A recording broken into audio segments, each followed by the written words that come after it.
Beralih ke informasi lainnya, Saudara. Massa buruh dari Konfederasi Serikat Pekerja Seluruh Indonesia atau KSPI siang ini menggelar unjuk rasa di depan gedung MPR DPR.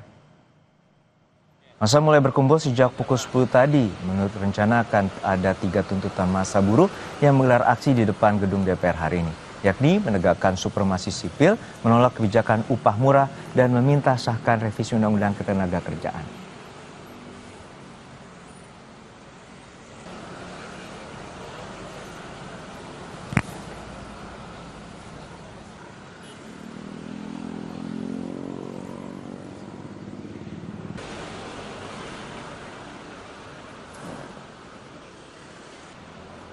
Untuk mengetahui informasi terkini, kita bergabung dengan jurnalis Kompas TV, Edwin Chan, dan juru kamera Bodia Vimala di depan gedung DPR MPR Jakarta. Edwin, untuk saat ini berapa banyak serikat buruh yang terlibat dalam aksi kali ini dan apa saja tuntutan utama terkait dengan kebijakan upah murah buruh? Selamat siang Radio dan juga saudara, terkait dengan apa yang dituntut oleh para buruh pada hari ini, yakni di tanggal 22 September 2025 ini melanjutkan dari unjuk rasa yang ada di 28 Agustus 2025. Beberapa di antaranya memang secara umum menagih apa yang dituntut pada 28 Agustus sebelumnya. Nah, dirumuskan ke dalam 3 poin, yakni yang pertama adalah terkait dengan mendesak pemerintah untuk menegakkan supremasi sipil.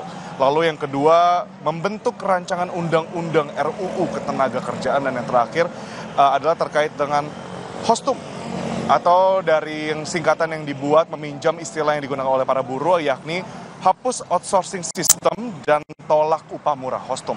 Nah, dari ketiga tuntutan ini memang disuarakan sejak pagi tadi pukul 8 lewat.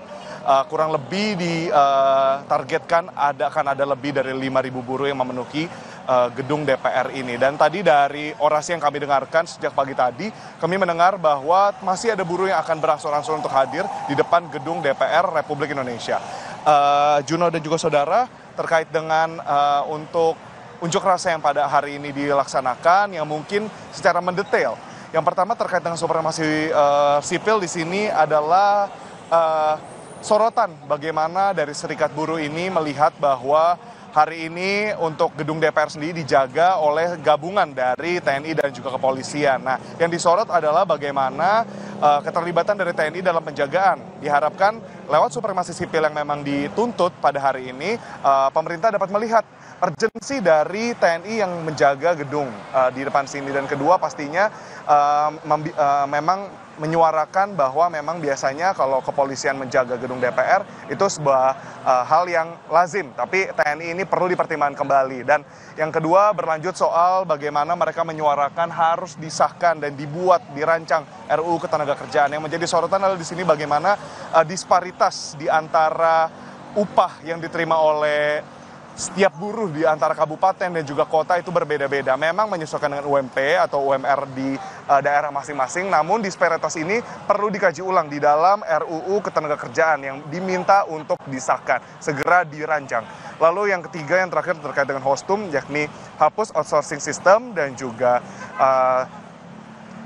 untuk menolak upah murah. Di sana adalah bagaimana banyak sekali outsourcing system ini membuat buruh akhirnya harus menerima upah di bawah rata-rata yang disuarakan pada RUU Ketenagakerjaan, yang dimana menurut mereka itu sudah cukup rendah, ini lebih rendah lagi. Jadi keseluruhan ini merupakan follow up dari unjuk rasa sebelumnya yang memang menjadi sorotan dari para serikat buruh. Tadi sebagaimana ditanyakan juga, untuk hari ini akan ada SPSI, Serikat Pekerja Seluruh Indonesia, lalu KSPI, ada juga KSPSI AGN, lalu ada juga di sana tergabung di dalam Asian Trade Union dan International Trade Union Confederation. Jadi memang mereka membawa cukup banyak massa dari 5 total serikat buruh yang ada di depan DPR pada hari ini.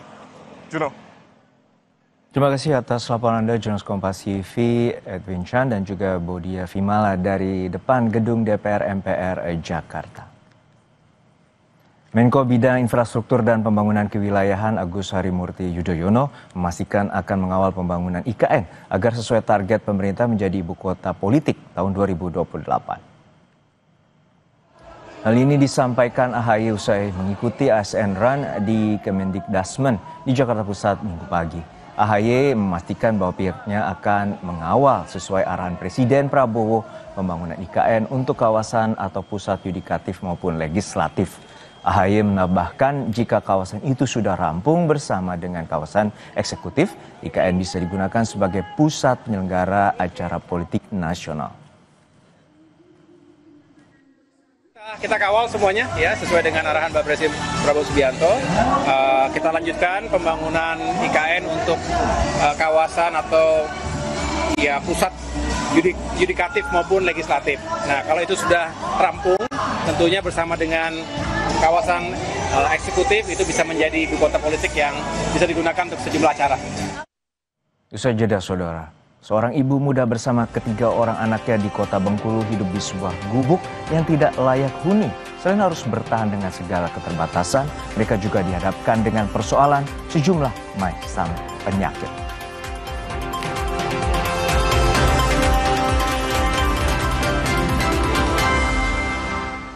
Senyum lega menghiasi wajah para siswa dan guru SMK Negeri 1 Konawe Utara ketika PLN Unit Induk Pembangunan Sulawesi melalui program tanggung jawab sosial dan lingkungan meresmikan bantuan laboratorium TIK di sekolah mereka.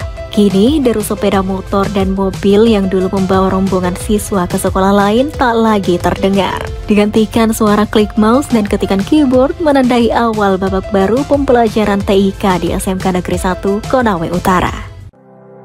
Dalam rangka mendukung peningkatan kompetensi dan kemandirian masyarakat, PT PLN Persero Unit Induk Pembangunan Sulawesi melalui UPP Sultra memberikan bantuan pelatihan dan sertifikasi Satpam Kualifikasi Garda Pratama kepada warga di Kabupaten Konawe Utara. Bantuan pelatihan dan sertifikasi ini merupakan bagian dari implementasi prinsip Environmental, Social and Governance atau ESG PLN, khususnya dalam mendukung SDGs nomor 4 yaitu pendidikan berkualitas.